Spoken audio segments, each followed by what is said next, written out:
What's up, YouTubers? It's Jennifer, and I'm coming at you with another informative, fun video. Yes, of course, I'm in bed. Yes, of course, I have an eye mask on and my nasal strip. But like I promised all of you, I would try to upload a video every Sunday. So I'm trying to start doing that. Today's topic is going to be BPD in relationships, aka borderline personality disorder, which I'm diagnosed with, and loving relationships like significant others, like your boyfriend, your girlfriend, whatever. Or we'll just talk about my personal experience. Okay. With borderline personality disorder, according to me, this is really based on um, my personality or whatever. I can love somebody so deeply and so passionately that it's almost psychotic in the sense that we want to know where they are every minute of every day. We basically tend to overly obsess about somebody, but we never actually fully put that out there, which could come off as we don't care. It's not the fact that we don't care, and it's not the fact that we don't purposely distance ourselves. It's the fact that we feel love so deeply that we're afraid that if we like show our love or something, that it would come off as obsession and it would scare our others off. And then when we do show our affection, or if we do tend to scare them off, then we backlash onto ourselves, or at least I do, and dwell on the fact that something's wrong with me. Like, why has everybody left me? Why am I not perfect? Why am I not this? Why am I not that? If I just do this, if I just do that, if then you end up molding yourself to that person, and you lose a sense of yourself, which is another trait of borderline. We have very hard sense of identities, basically meaning we don't really have a full sense of who we are by ourselves. We adapt to everybody else around us. And it is very hard when you're in a loving relationship because you kind of mold to that person.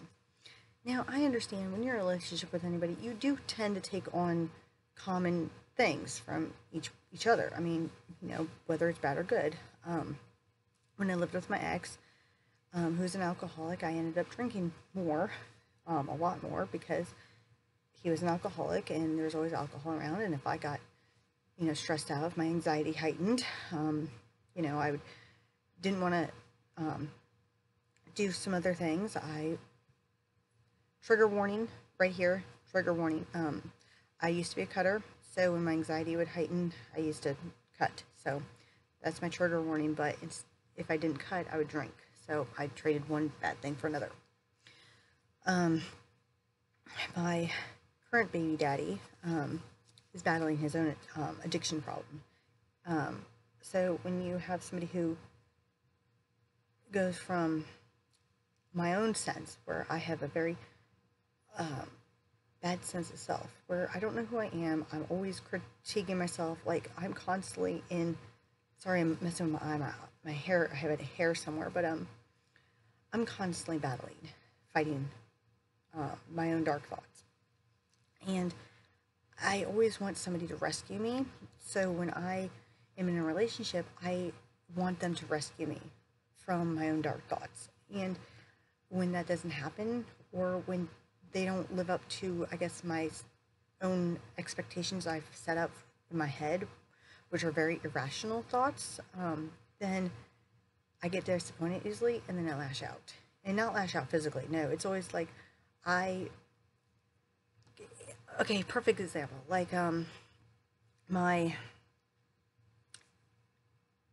ex would always sit there, and if I didn't answer a text message, or if I didn't answer a phone call because I was either taking a shower or I was doing this or that, he would freak out and sit there and assume that I was cheating. And then I would sit there and have to defend myself all the time. And I didn't like that, because I should not have to defend myself. And then I would attack myself, wondering what the hell I did wrong to make him think that, because I don't do anything wrong. And that's where the borderline sucks. It's really hard. I know this video is probably not the most informative, but I hope somebody out there sees this and says, wow, I can relate because I'm kind of going through that where I feel like I'm losing my mind. I love this person. I want to be with them, but yet I despise them so much because you're battling your own sense of self. And sometimes then you feel like you're better off being alone. And then you tend to panic thinking that you're going to be alone for the rest of your life. So you do something irrational in fear that everybody's going to abandon you. And it's hard. My family knows this. It's very hard to, I don't want to say deal with me, but I'm going to just say deal with me. And that's just me. Just because my emotions are so up and down. And it is hard to be in a relationship with me when I can be with somebody and feel so empty. It's like there's a void inside of me that I don't know why.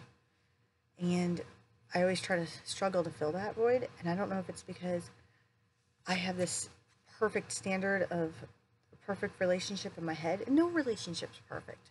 I mean, they're not. Every relationship has its flaws. It's how you work on them together and how you move forward and how you communicate. And it is hard.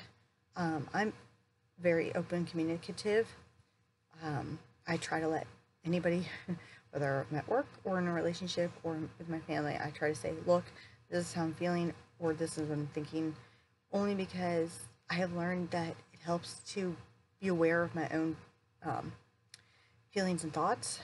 That way, if I'm sorry if I'm pausing too much, it's just like if I say, look, okay, we'll take my ex when he was accusing me of cheating because I didn't answer a phone call or text right and he blew up my phone or whatever. And I would sit there and say, well, that's a trigger for me because you can't sit there and accuse me of something I've never done. That's a huge trigger for me because then I'll attack myself. And that's where the extreme irrationalness is. Most people would sit there and go, well, I've never done anything, that's your problem. Or they do the opposite and say, scream and break up with them or whatever. But for me, it's more of, I internalize it. Anyways, this video is getting kind of long and probably really boring, so I apologize for the lighting. I apologize that I'm in bed. I hope this was informative. Hopefully. I'll try to upload another video later on, either tonight, but I'll definitely, like I said, upload them on Sundays. And hopefully next week I'll have a more peppier video where I'm actually in daylight and I'm actually looking halfway decent and not going to bed soon. It's just, right now this is the only quiet time I have in my house. So anyways, if you liked my video, if you find it any boring, or if you just want to, like that, please like, comment, and share below. That would be awesome. Please. Yeah, so you guys just know that, first off, borderlines can be in a relationship.